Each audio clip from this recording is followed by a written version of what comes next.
Boyfriend চাই না, আমি হাজব্যান্ড চাই। কারণ বিয়েটা একটা হালাল পন্থা। আমার মনে হয় প্রেম, এখনকার প্রেম খুব একটা টিকে না, বরং আমি কষ্ট পাবো। আমি অনেক ইমোশনাল একটা মানুষ। ইনশাআল্লাহ আল্লাহ চাইলে একবারে বিয়ে করবো। বিয়ের জন্য খুবই রেসপন্সিবল, প্রোভাইডিং, টেক কেয়ার করতে জানে, বিপদে আপদে প্রয়োজনে পাশে থাকবে। আমার যে কোনো প্রবলেম সলভ করতে হলে তাকে আমি ফোন দিয়ে পেয়ে যাবো, এরকম ছেলে আমার পছন্দ। কেয়ারিং অ্যান্ড আচ্ছা, মিডিয়ায় আছি বলে আমি হাই মেনটেনেন্স বা আমার পেছনে অনেক খরচা হয়, ব্যাপারটা এরকম না। আমি ছোটবেলা থেকেই অনেক লাক্সারিয়াস লাইফে অভ্যস্ত, সো তখন থেকেই আমি এরকমভাবেই লাইফস্টাইল লিড করছি। সাজুগুজু করে থাকতে বা সুন্দর পোশাক পরে পরিপাটি হয়ে থাকতে ভালো লাগে।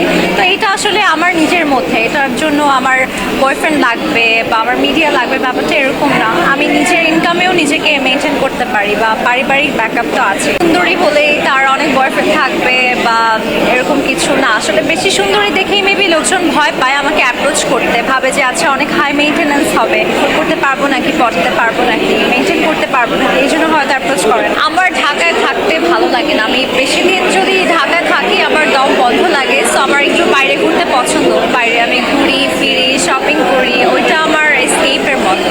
একা যাই, ফ্যামিলি থাকে বা শুটিং টিম থাকে, ফ্রেন্ডস থাকে, ডিপেন্ড করে কখন যাচ্ছি কার সাথে।